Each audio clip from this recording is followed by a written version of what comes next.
They called the cops because I lit a campfire, not a bonfire, not fireworks, just a small fire by my lake on my land. But when the officers arrived, the HOA president came running like she owned the world, waving her clipboard, shouting, "He's damaging community property." Except here's what she didn't know. That lake she claimed was the HOA. It wasn't even inside their boundaries. It was carved into the earth by my grandfather in 1952, a piece of land the board had no legal right to touch. So when they called the cops, I didn't argue, I let them talk, because the moment they opened that file, they didn't just start a fire complaint. They sparked a federal investigation, and that one little campfire exposed the biggest HOA fraud my county had ever seen. The night it all began was quiet, too quiet for what was about to happen. The air hung heavy with the smell of pine and damp earth, the kind that only comes after a long rain. I built that lake with my own hands, or rather, rebuilt what my grandfather started in 1952. He dug that basin with a rusted excavator, turning a swampy ditch into a mirror of the sky. For 70 years, that lake had reflected every sunrise my family ever watched, and every storm we ever survived. So that evening, when I lit a small campfire beside the water, it wasn't rebellion. It was remembrance. A single flame for a man who gave everything to build something lasting. The fire crackled softly, its glow dancing across the ripples. Then I heard it, the sound of car tires on gravel. Headlights cut through the dark, slicing across the water like knives. And before I could even stand, a voice shouted sharp, shrill, self-righteous. "Put IT out, that's illegal on HOA property." There she was. Marjorie Hensley, the self-appointed queen of the HOA.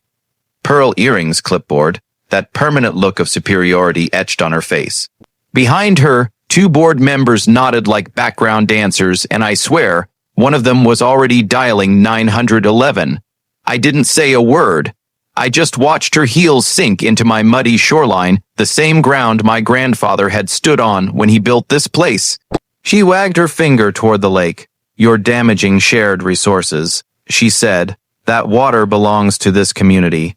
I looked past her, toward the sign that clearly marked the boundary line, a faded wooden post that read, "Private Land ESD, 1952, my family name property."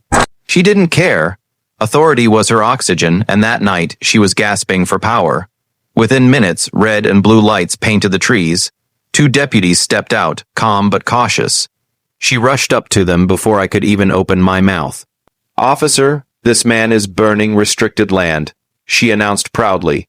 "We've had complaints from multiple residents." The taller deputy turned to me.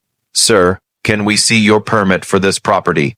I smiled faintly, because I knew exactly where this was heading. "My permit," I said. "Sure, but you might want to check your jurisdiction first." He frowned. That's when I handed him an old binder, the original land deed, stamped, signed, notarized, 1952. Inside were boundary maps, coordinates, and water rights documents filed long before the HOA even existed. The deputy's eyebrows raised. He turned the papers under his flashlight. "Ma'am," he said slowly, "this lake isn't inside your HOA." Marjorie froze. For the first time, her lips stopped moving. "That can't be right." She snapped. "We have maps. We tested the water." The deputy flipped through my documents again. "Looks like those maps were redrawn after the HOA was formed," he said. And without legal approval, silence. The only sound was the crackle of my fire, soft, calm, unbothered. Then, like clockwork, her face changed, the color drained. The authority cracked, but instead of backing down, she doubled down. "Fine," she hissed. "If he wants to play games, we'll involve county water management. Let's see who owns it then." She turned on her heel and stormed off, clipboard shaking, her flashlight beam bouncing wildly through the trees. The deputies gave me a quiet nod. "Looks like you're good to go, sir," one said. "Stay safe. Something tells me this isn't over." And they were right, because what came next wasn't a fight over a campfire. It was a war over truth, over forged maps, fake water reports, and an HOA president so desperate for control she didn't realize her lies were about to reach the federal level. That night, I poured water over the embers, watching the smoke curl into the stars. And as the last spark died out, I whispered to myself, "You shouldn't have called the cops, Marjorie. You just called the wrong kind of fire." The next morning, the lake looked serene, the surface so smooth it mirrored the sky. The fire had long since cooled, but the aftermath was already warming up. Within hours, whispers spread through the neighborhood like wildfire. "Did you hear what happened at the lake? They called the cops over a tiny fire. She's losing it. Is that even legal?" Marjorie Hensley, of course, didn't slow down. Instead, she doubled down, sending emails, letters, even threatening citations. Her HOA maps, allegedly official documents, were suddenly the centerpiece of her power. "See, it's community property," she told anyone who would listen, waving photocopied sheets. Even some neighbors, not knowing the full story, nodded nervously. But those maps were lies. I spent the morning digging deeper, pulling out decades of old survey maps, county land records, and my grandfather's original documents. Lines didn't match. Coordinates didn't match. Even the water samples she claimed to have tested. Fraudulent. Someone in her office had tampered with the results. I started compiling everything: photographs, documents, water reports, sworn affidavits from older neighbors who had known my grandfather. I cross-referenced every claim. Every community property assertion fell apart like sand slipping through fingers. By the second day, the local environmental office had been contacted, and they took notice. They sent a field agent to the lake, clipboard in hand, boots sinking into the mud, eyes scanning every inch. I let them walk the property in silence, letting the lake speak for itself. It didn't take long. The agent looked up, eyebrows raised. "This isn't HOA land," he said slowly. "It's privately owned, and those maps you've been showing, not valid." Meanwhile, Marjorie had already called in her legal team. Her voice was frantic now, shrill, sharp, shrieking orders over her phone like she could bend the law with sheer force. But it didn't work. Every call she made, every threat she issued, was met with calm rebuttals from the county and state offices. They had the documents, they had the truth, her bluff was over. The HOA tried a second tactic: illegal water tests. They hired a private lab and sent samples of the lake, claiming contamination from my fire. The results came back clean. Not just clean, pristine. And the lab reports came with a note. Samples verified. No violation of environmental standards detected. When I handed those documents to the county investigator, her face paled. The same woman who had barked at deputies and neighbors alike now realized she had played with fire she couldn't control. By the third day, what had begun as a minor dispute over a single campfire had transformed into a federal investigation. The Environmental Protection Agency opened a case to review the water boundaries, water rights, and illegal activity of the HOA. All of Marjorie's forged maps, falsified reports, and intimidation tactics were now in the hands of federal authorities. Meanwhile, neighbors who had once whispered in her favor began approaching me quietly. "Did you know all along? I always thought she was overreacting." Some apologized for doubting me. Others just shook their heads, astonished. That night, I stood on the edge of the lake again. The water glowed under the moonlight, silver and calm. The air smelled like pine and damp earth, the smell of history and victory waiting to happen. And for the first time, I felt it, the quiet satisfaction of watching someone's carefully constructed lies crumble.